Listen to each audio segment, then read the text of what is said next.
Gracias por estar aquí, Jorge, gracias por la presentación. Pues vamos a dar inicio a esta plática.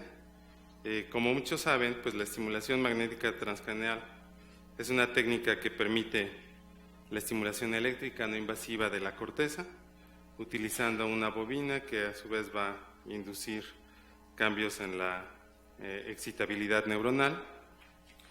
Y esto es importante ya que tiene una aplicación clínica y a la fecha se han utilizado diferentes frecuencias, desde frecuencias altas de 5 a 20 Hz que incrementan esta excitabilidad cortical, hasta frecuencias menores o iguales a 1 Hz cuya función es de disminuir la excitabilidad cortical. De forma interesante, en el año 2007 pues la FDA aprobó el uso de esta intervención como un tratamiento alternativo para el trastorno depresivo mayor, el cual se aplica preferentemente en la corteza prefrontal dorsolateral izquierda. Se ha documentado a través de diferentes estudios, incluso con diferentes metaanálisis, que es una intervención segura, eficaz a corto plazo y que sus efectos van a depender de diferentes factores como son el número de impulsos, el número de sesiones y la intensidad de cada estímulo. Recientemente, en este mes, se publica una revisión sistemática y un metaanálisis en donde se puede determinar que esta intervención tiene una durabilidad de la respuesta antidepresiva que va hasta los 12 meses de edad. Es decir, en este estudio logran identificar 8 publicaciones en donde encuentran que alrededor de 247 pacientes participantes logran mantener esta respuesta antidepresiva después de 12 meses de edad. Considerando todo esto, pues bueno, ya se ha ahondado un poco en los mecanismos biológicos que subyacen a los efectos de la estimulación magnética transcranial, y en esta gráfica tomada de la revisión de Peng, publicada también este año, ustedes pueden ver que se usan diferentes frecuencias de esta estimulación magnética transcranial y los efectos son diversos, desde la modulación en el incremento de neurotransmisores, así como un mejoramiento en la conectividad entre diferentes regiones cerebrales. También se ha hipotetizado que la estimulación magnética transcranial puede inducir la liberación de neurotrofinas, como es el caso del factor de crecimiento neurotrófico derivado del cerebro, o también el factor de crecimiento endotelial vascular. Esto es muy interesante porque estos dos elementos pues están participando para modular supervivencia celular, pero también para modular un mejoramiento en el establecimiento de conexiones sinápticas, especialmente en las espinas dendríticas. Sin embargo, pues pocos estudios han abordado cuáles son los efectos a nivel estructural que puede estar induciendo la estimulación magnética transcranial, y en este sentido existen al menos, de los trabajos que nosotros hemos encontrado, unos 6 trabajos que han apuntado a que después de una intervención con estimulación magnética transcranial puede existir cambios en el volumen de algunas regiones del sistema límbico, específicamente en el hipocampo, de tal modo que la estimulación magnética transcranial también puede provocar un aumento en el volumen del hipocampo, incrementa el flujo sanguíneo cerebral, y estos hallazgos pues sugieren que existe una modificación estructural ligada a un mejoramiento funcional. En ese sentido, se ha postulado o se ha propuesto que un posible sustrato a estos efectos pues podría ser la generación de neuronas específicamente en el giro dentado del hipocampo. Sin embargo, pues existen limitaciones tecnológicas que a la fecha pues no permiten realizar este tipo de análisis de estos eventos plásticos en el humano.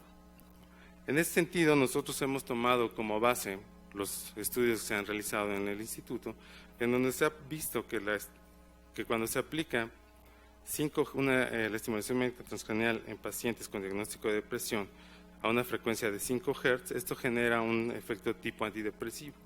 Sin embargo, ¿cuáles son estos mecanismos que subyacen a este efecto?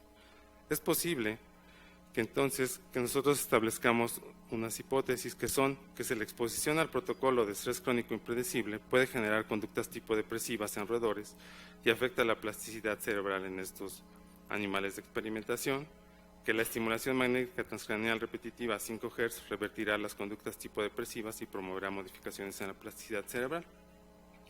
El objetivo del trabajo fue evaluar el efecto de la estimulación magnética en la disminución de las conductas tipo depresivas y en la plasticidad cerebral en roedores expuestos a un protocolo de estrés crónico impredecible.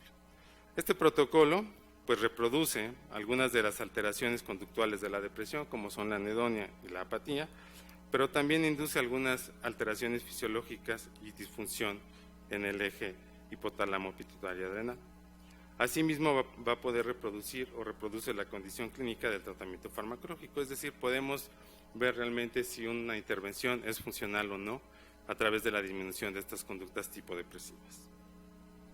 Lo que nosotros hicimos fue diseñar este estudio en donde sometimos a los roedores a diferentes semanas de estrés crónico impredecible, de 2 a 3 estresores por día de diferente intensidad, y una vez que estos roedores empezaron a presentar alteraciones en el autocuidado, que es en el acicalamiento, es decir, los roedores tienen un pelaje totalmente deteriorado o deteriorado parcialmente, es a partir de ese momento en el cual nosotros empezamos a aplicar los tratamientos. Antes de poder aplicar la estimulación magnética transcranial, nosotros lo que hicimos fue determinar el umbral motor por roedor, es decir, ubicamos la bobina en la corteza motora y podemos determinar si existe un movimiento en la pata trasera. Eso nos está indicando que está activando la corteza motora, y a partir de ese porcentaje del capacitor establecimos nuestro 100% por animal para poder inducir la activación. Este estuvo en un rango de 20 a 30% del capacitor de la máxima intensidad. Esto es interesante porque es algo similar a lo que se hace en la clínica, ¿no? Tenemos que determinar el umbral motor para poder determinar cuál es, digámoslo así, quizás la dosis de estimulación que tenemos que estar aplicando. También consideramos un grupo importante como fue el comparativo con fluoxetina, 10 miligramos por kilogramo de peso, y posteriormente realizamos una batería de conductas que nos pudieran indicar si existe o no un efecto tipo antidepresivo, y finalmente estos roedores fueron sacrificados para realizar un estudio histológico a nivel del hipocampo. La bobina, como lo comentaba el doctor González Olvera, es un estimulador que pudimos adquirir a través del Fondo de Infraestructura del CONACYT. Es una bobina totalmente diseñada para especies pequeñas, para roedores, y tiene un punto de salida al centro que se puede observar ahí en el punto rojo. Estos roedores, es importante mencionar que son roedores que no están anestesiados. Estudios previos se habían hecho con ratones anestesiados, sin embargo, esto pues no es similar a lo que se encuentra o se hace en la clínica, y también los parámetros establecidos son muy diferentes a cuando usamos este tipo de roedores que están manipulados previamente, están adaptados al estimulador, a esta manipulación, y por lo tanto se reduce un poco el estrés, ¿no? En este caso, nosotros el umbral motor lo empezamos a determinar el día 33, y en nuestro grupo sham lo que hicimos fue colocar un bloque de acrílico de más de 5 centímetros, y de ese modo evitábamos que el ratón estuviera recibiendo la estimulación, aunque sí percibía el sonido que hace el aparato. Y en los paneles inferiores pueden ver un roedor que sí está recibiendo o que sí estuvo recibiendo la estimulación magnética transcranial. Dentro de las conductas que analizamos, les voy a mostrar dos. Una de ellas es la condición del pelaje. Esta condición del pelaje es una prueba que permite evaluar 7 partes del cuerpo del roedor, y de acuerdo al deterioro que va presentando, pues se va observando que sí tiene un descuido que puede ser o que es efecto o el resultante de la exposición al estrés crónico. En la gráfica ustedes pueden ver que estos roedores expuestos al estrés crónico tienen un valor mayor de descuido en el pelaje, a diferencia de los grupos controles. Sin embargo, cuando los tratamos con la fluoxetina o con la estimulación magnética transcranial repetitiva, ustedes pueden ver que este valor de descuido disminuyó. Sin embargo, cuando nosotros usamos una combinación de la estimulación más la fluoxetina, observamos que sí hay un efecto, pero no llega a ser un efecto que se sume a lo que provoca cada uno de estos intervenciones de manera independiente.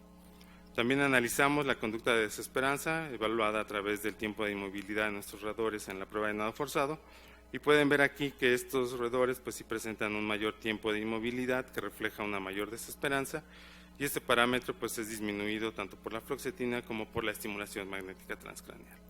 Con esto y con otras pruebas que hicimos también de poder evaluar el acicalamiento con otra prueba que es el splash test, que rociamos una solución de sacarosa y el animal empieza a acicalarse, pudimos determinar que efectivamente tiene un efecto tipo antidepresivo.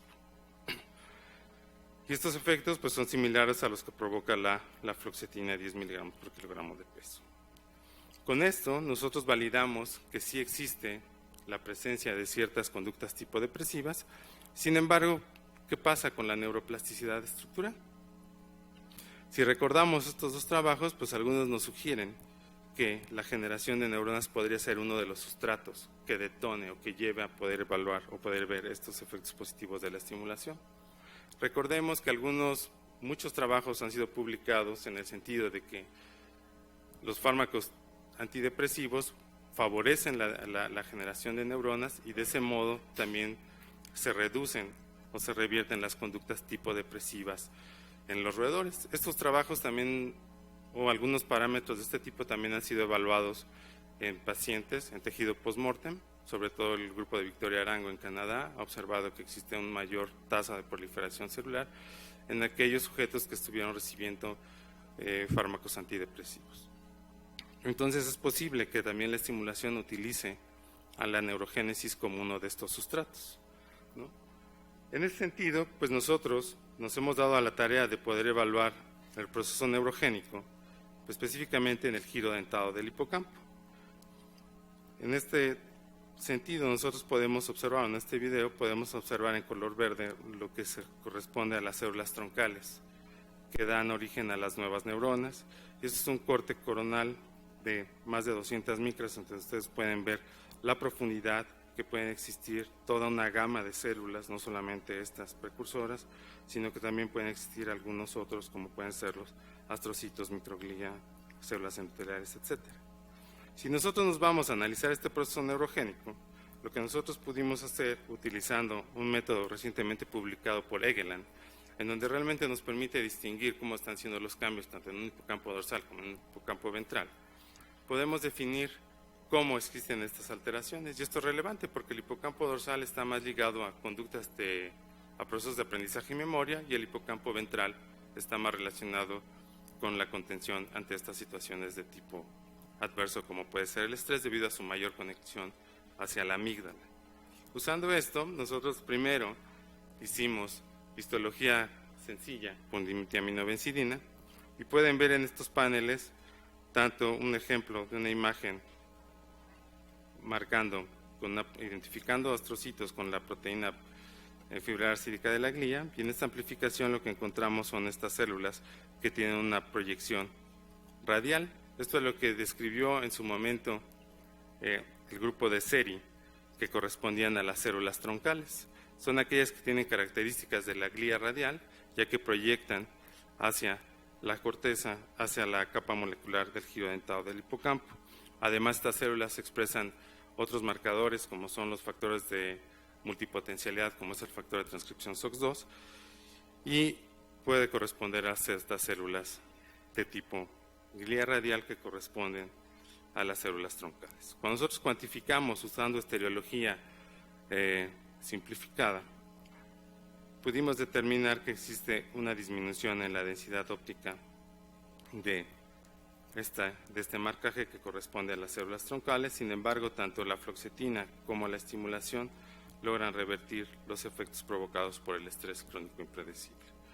Entonces, esto es interesante porque nos habla desde que todos estos cambios que existen a nivel de la corteza pueden estar impactando a nivel del hipocampo, y de este modo puede estar quizás modificando el número de células que corresponden a estas células troncales. Además, evaluamos la proliferación celular con un marcador de proliferación, que es la proteína Ki67, que se expresa en diferentes etapas del ciclo celular.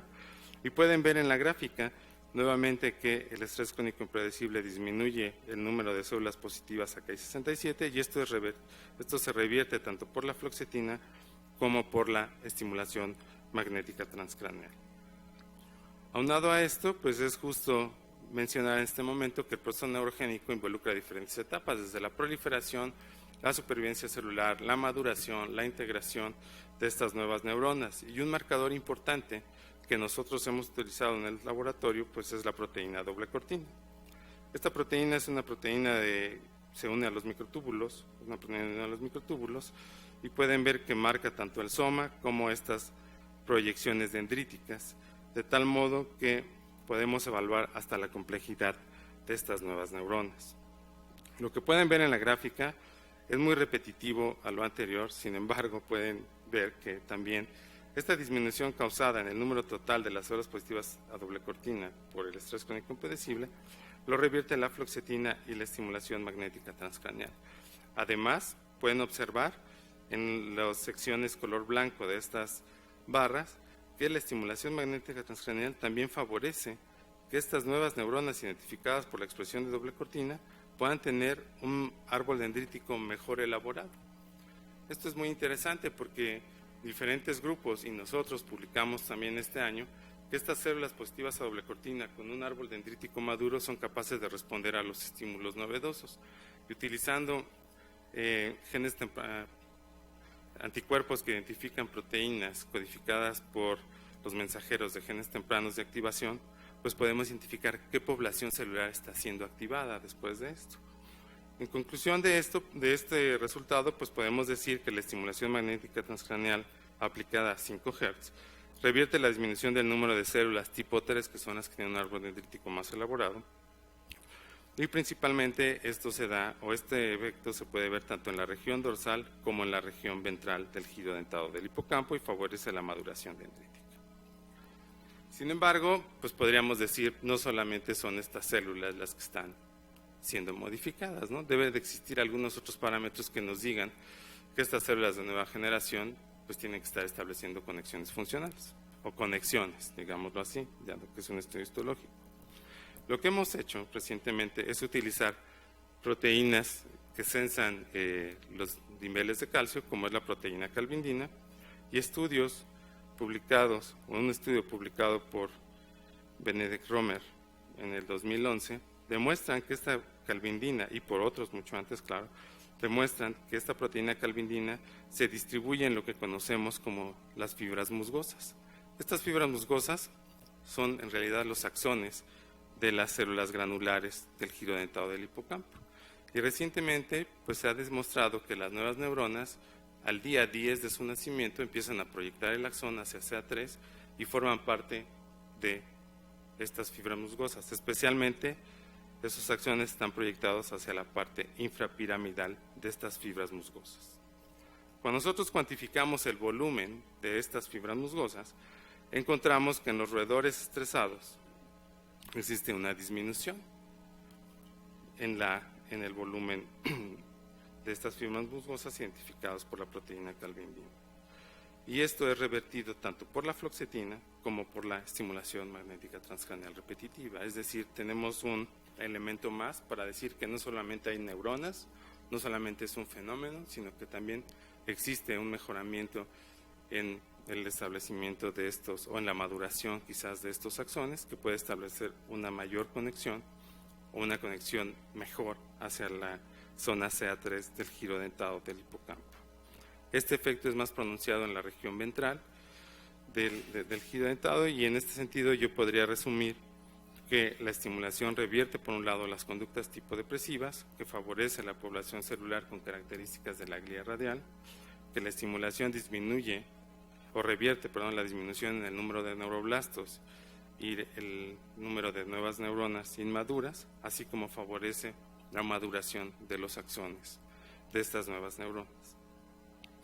Esto en realidad nos pone en el contexto de que esta generación de nuevas neuronas pues es un proceso que puede estar siendo importante para los efectos de la estimulación. Sin embargo, puede ser que existan otros mecanismos que requieren ser abordados en otro tipo de estudios y no solamente como en este diseño que les muestro. Sin embargo, pues también es importante recordar que se ha postulado que esta hipótesis de la inflamación, ¿no?, en algunas enfermedades psiquiátricas y sobre todo también en la depresión. Una población celular que juega un papel muy importante pues es la microglía. Y la microglía se ha demostrado que puede pasar desde un estado en reposo, donde tiene unas ramificaciones muy bonitas, muy interesantes, hasta un estado en donde puede estar activado, ¿no?, en donde existe una retracción de estas dendritas y consecuentemente hay cambios en los perfiles de secreción de citocinas. Esto ha sido demostrado sobre todo en estudios in vitro.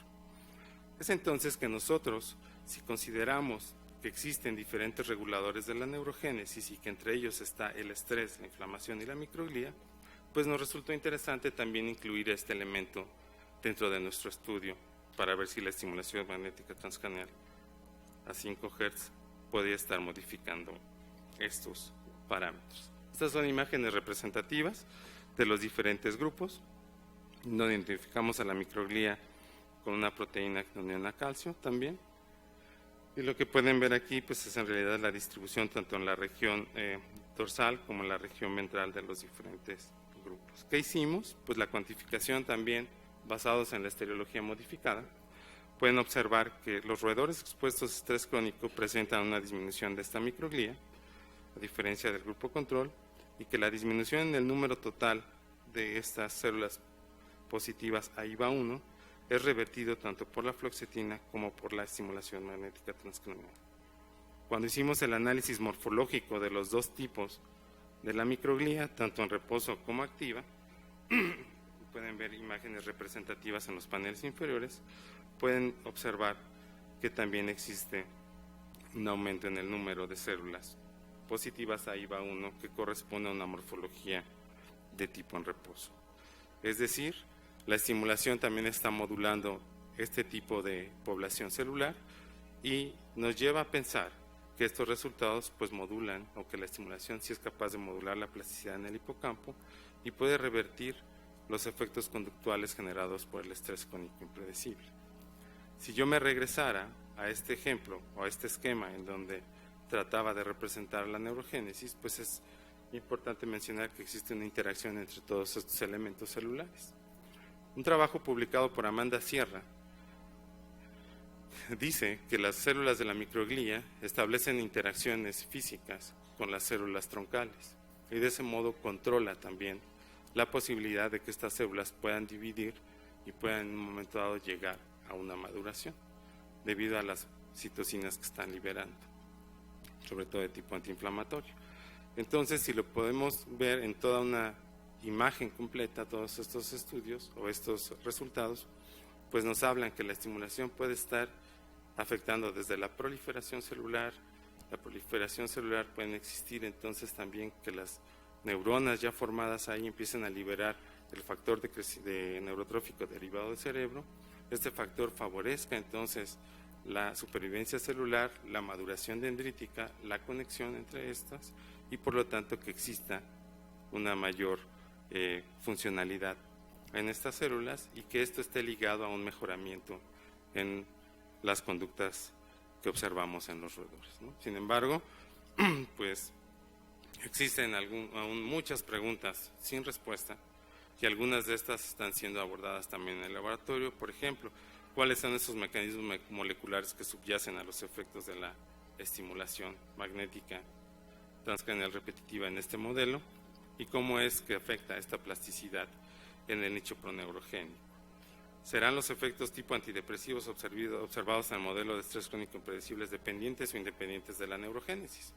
Esta neurogénesis solo es un ejemplo de plasticidad, sin embargo, quizás las neuronas que ya están ahí establecen una mejor conectividad y por eso es que estamos viendo los efectos a nivel conductual que encontramos en los roedores.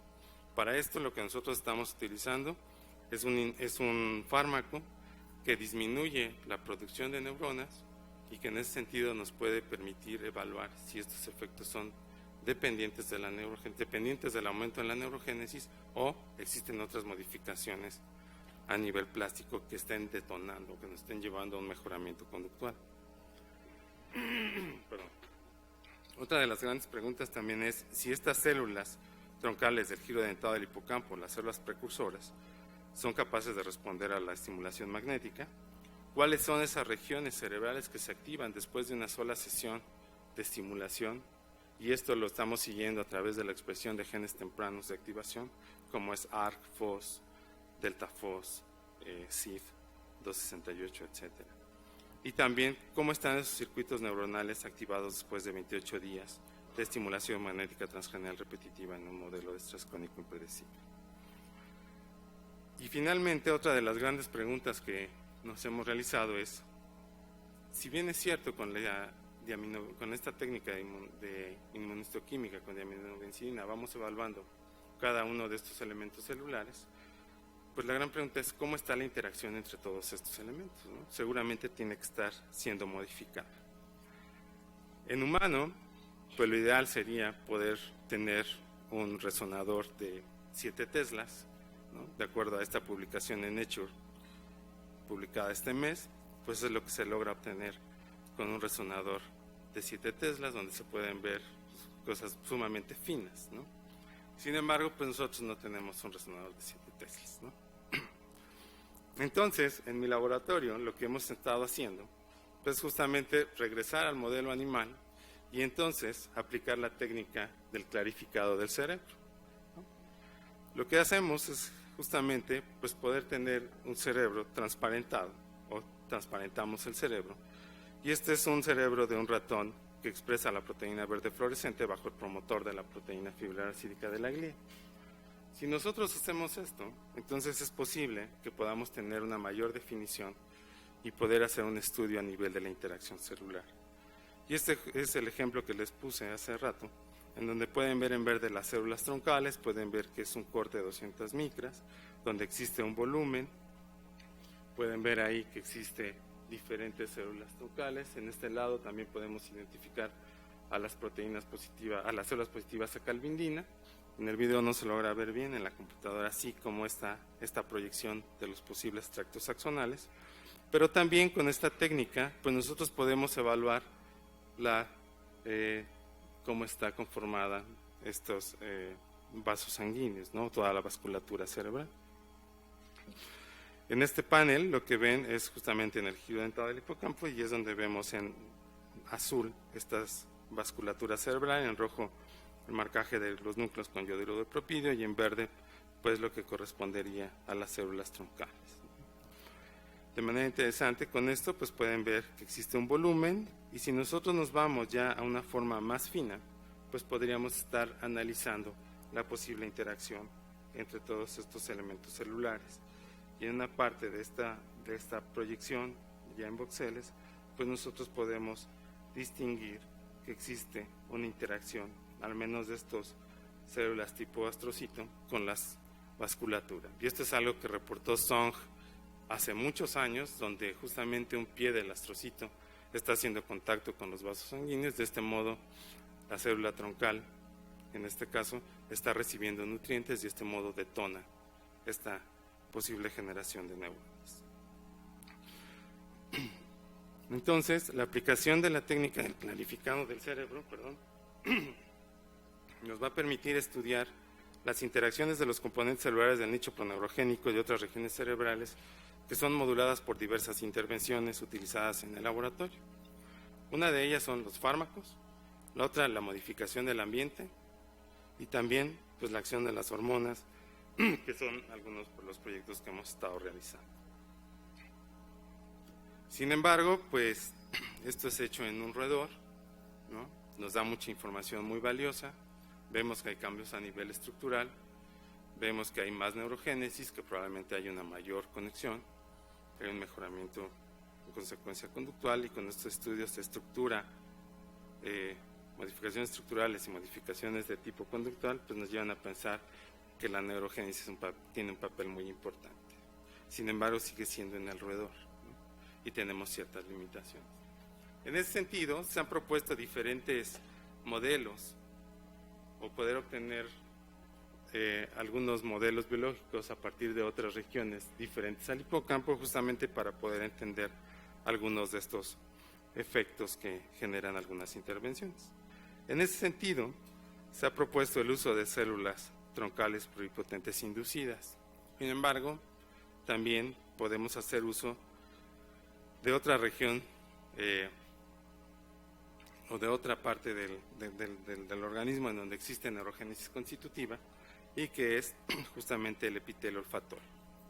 El epitelio olfatorio, como lo muestra en este dibujo Saibe en su revisión publicada en Frontiers, hace conexión con el bulbo olfatorio, de ahí viene un relevo, hasta llegar hacia el hipocampo, de tal modo que puede ser un modelo interesante para poder evaluar algunos cambios. Además, se ha visto que cuando existen problemas en la percepción de olores, pues algunos pacientes o en algunos modelos animales se percibe que hay ciertas conductas tipo depresivas.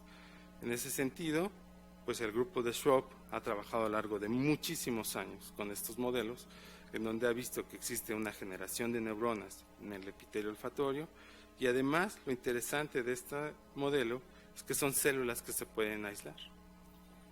Este es un resultado del artículo que publicamos el año pasado, en donde nosotros modificamos o pudimos aislar estas células, hicimos cultivos clonales y demostramos que estas células pues tienen algunas propiedades similares a las de las células troncales, como es la posibilidad de poder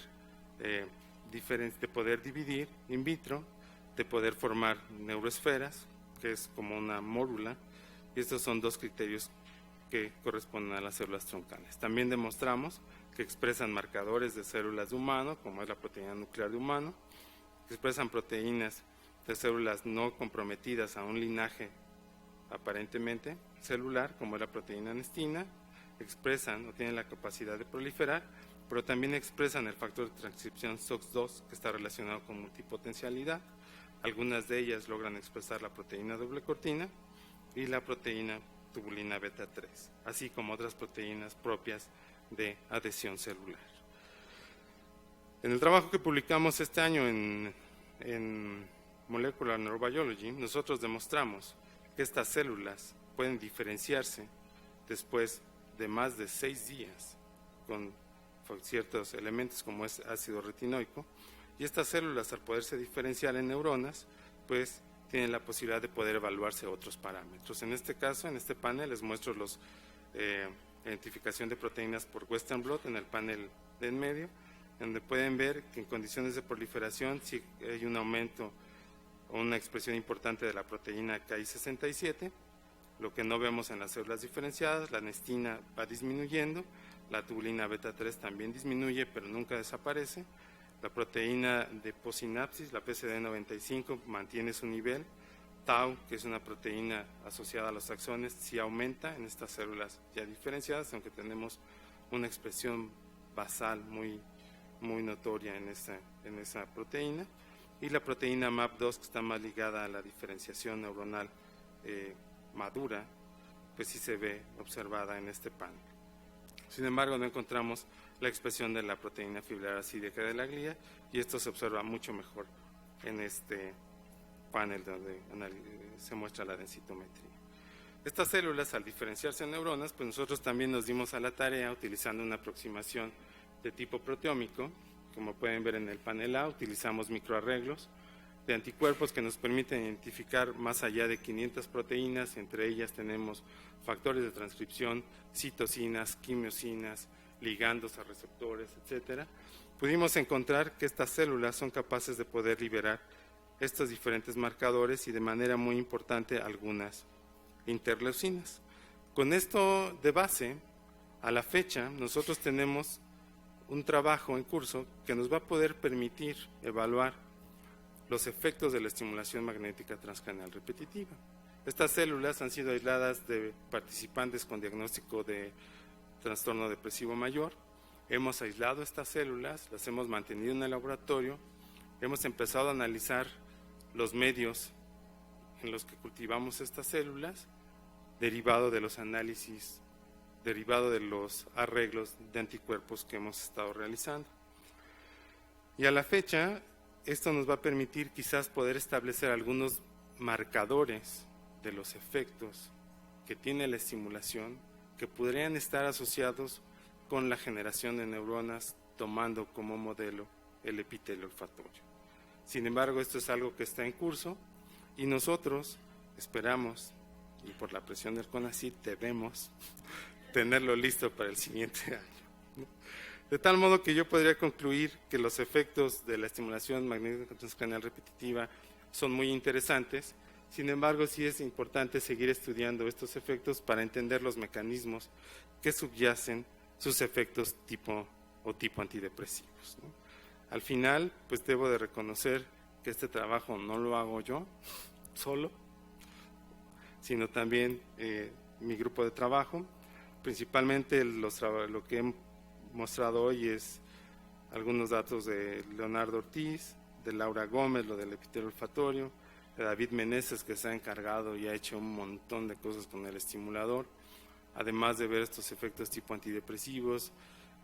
Cuando en la revisión para su examen de maestría le pidieron que demostrara que si había un efecto a nivel cognitivo, y tuvo que hacer otro experimento para ver que hay un mejoramiento en procesos de aprendizaje y memoria, en roedores, que demostrara que si la cepa era un efecto dependiente de la cepa o no, y tuvo que incluir otra cepa de ratones. Entonces también tenemos un trabajo paralelo con ratones de la cepa Swiss Webster, que es una cepa con un fondo genético no tan controlado como las VALP-C, y seguimos viendo el efecto de la estimulación, aunque no al mismo nivel. Otros datos que, bueno, no pude presentar, pero que van en el sentido de la última parte que estamos haciendo con el epitelio olfatorio, pues es un trabajo hecho por Alan Dávalos y Javier Vegas, con el doctor González Olvera, donde ya tenemos esta interacción con la parte clínica, y también pues en colaboración con el doctor Marco Antonio Moraz en Simvestab, con Daniel Reyesaro, quien nos ha dado estos ratones verde fluorescentes, con los GFAP verde fluorescentes, y con los cuales hemos hecho algunos trabajos con ambiente enriquecido con la doctora Edith Cabrera. Y pues tenemos también trabajos en curso con la estimulación, en donde la doctora Lucía Martínez está interesada en ver su efecto en el mejoramiento de la memoria, y el doctor Magdaleno Madrigal en su efecto para controlar algunas conductas motoras en un modelo de Parkinson. Todo este trabajo pues no es posible si nosotros no contáramos con el apoyo del fondo institucional, ¿no? Y a través de la subdirección, y parte de estos trabajos también han sido apoyados con el fondo de infraestructura científica, sobre todo la adquisición de este estimulador, y con el fondo sectorial de salud. Y por mi parte pues esto. Muchas gracias.